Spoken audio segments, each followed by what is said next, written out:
ادامه گردهمایی‌های ضد اصول زن‌ستیزانه در کشورهای جهان. شمار از زنان فعال افغانستان در امریکا و کانادا با آنچه که بر زنان در داخل افغانستان می‌گذرد اعتراض کردند. ادعای وزارت دفاع طالبان بر ترمیم هواپیماهای نظامی ارتش پیشین. طالبان میگویند بیش از 60 هواپیمای نظامی را ترمیم کردند. اعلان پایان آتشبس نامحدود. طالبان پاکستانی دستور حمله به سراسر پاکستان را داد.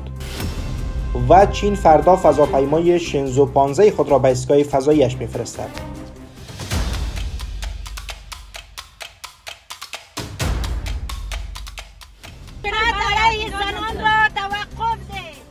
سلام و وقتتان بخیر. به خبرهای ساعت 10 از آماج نیوز خوش آمدید. امروز 28 نوامبر شمار از زنان و مردان در واشنگتن دی سی امریکا در پیوند به اعمال محدودیت‌ها در برابر زنان در افغانستان اعتراض کردند. آنان شعار خاموشی خشونت است سر داده و از جهان خواستار توجه جدی بر وضعیت زنان در افغانستان شدند. در همین حال شمار از چهره‌های سیاسی افغان و فعالان حقوق زن در شهر تورنتو در کانادا در پیوند به ادامه سرکوب زنان از سوی طالبان در افغانستان صدا بلند کردند. آنان میگویند وضعیت موجود غیر قابل قبول بوده و جهان نباید مردم این کشور را فراموش کنند. این همه اعتراضات در حال صورت میگیرد که زنان و دختران بالاتر از صنف ششم در افغانستان اجازه رفتن به مکتب را ندارند و حق کار نیز از آنها گرفته شده است.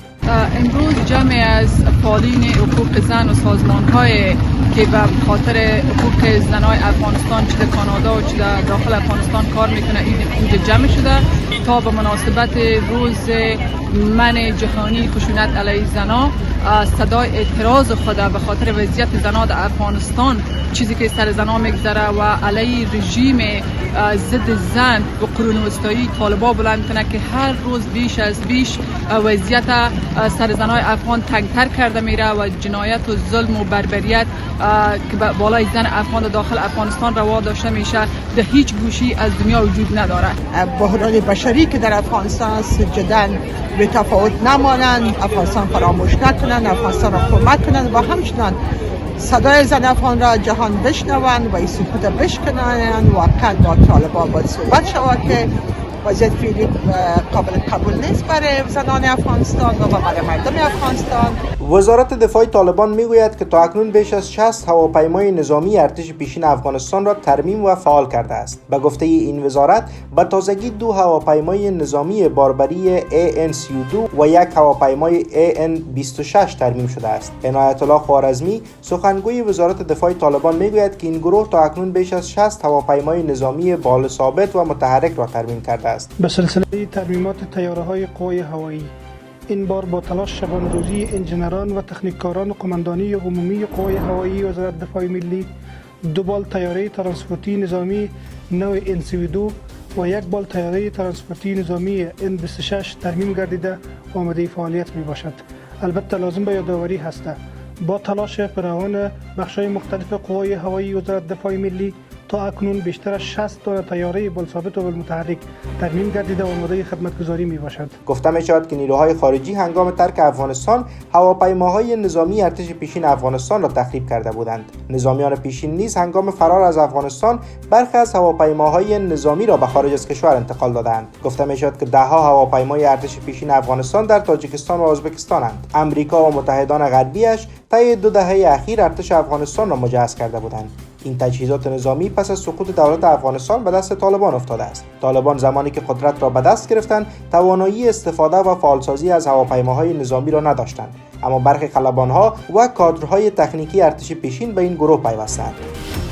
تحریک طالبان پاکستان میگوید آتشبس با حکومت این کشور به پایان رسیده و به جنگجویانش دستور حمله به سراسر پاکستان را داده است. در اعلامیه TTP آمده که این حملات در پاسخ به عملیات نظامیان پاکستانی بر اعضای این گروه صورت میگیرد. TTP از ماه جون آتشبس نامحدود اعلام کرد. این گروه همچنین گفته است که برای پیشرفت گفتگوهای صلح حملات بر نظامیان پاکستانی انجام نداده، اما ارتش و استخبارات پاکستان از حمله خود بر اعضای این گروه دست بر نداشتند. عمران خان نخست وزیر پیشین پاکستان پاکستان در ماه اکتبر سال 2021 از آغاز گفتگوهای صلح با طالبان پاکستانی خبر داد. دو طرف در ماه نوامبر سال گذشته بر آتشبس 1 ماهه توافق کردند، اما TTP بعدتر اعلام کرد که تنها عملات دفاعی خود را در مناطق انجام خواهد داد که از سوی ارتش پاکستان مورد حمله قرار می‌گیرد. در ماه جون امسال این گروه اعلام کرد که برای پیشرفت در گفتگوها آتشبس نامحدود تا اطلاع بعدی برقرار است. گفتگوی دولت پاکستان با طالبان پاکستانی با میانجیگری طالبان افغانستان به ویژه سراج الدین حقانی آغاز شد.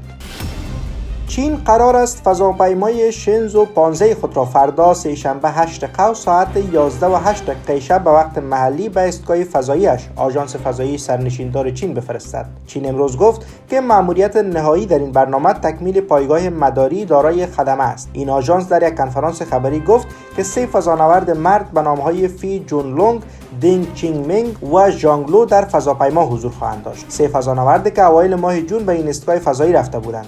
ظرف یک هفته آن را به فضانوردان جدید تحویل می‌دهند. جی کیمینگ گفت در حال حاضر ترکیب ایستگاه فضایی در وضعیت پایدار قرار دارد و همه تجهیزات به خوبی کار می‌کنند و برای قرار ملاقات، پهلوگیری و تحویل خدمه آماده هستند. در اپریل 2021 چین ساخت ایستگاه فضایی 3 ماژول را با پرتاب ماژول تیانه محل زندگی اصلی فضانوردان آغاز کرد. در جولای و نوامبر 2 ماژول آزمایشگاهی باقی مانده منگتیان و ونتیان را راه اندازی کرد که در آن آزمایش‌های علمی انجام خواهد شد. تکمیل ایستگاه فضایی که برای طول عمر حداقل 10 سال طراحی شده، نقطه عطف در جاه طلبی‌های چین در مدار پایین زمین خواهد بود، در حالی که ایستگاه فضایی قدیمی ناسا به طور بالقوه فعالیت خود را تا پایان دهه متوقف خواهد کرد.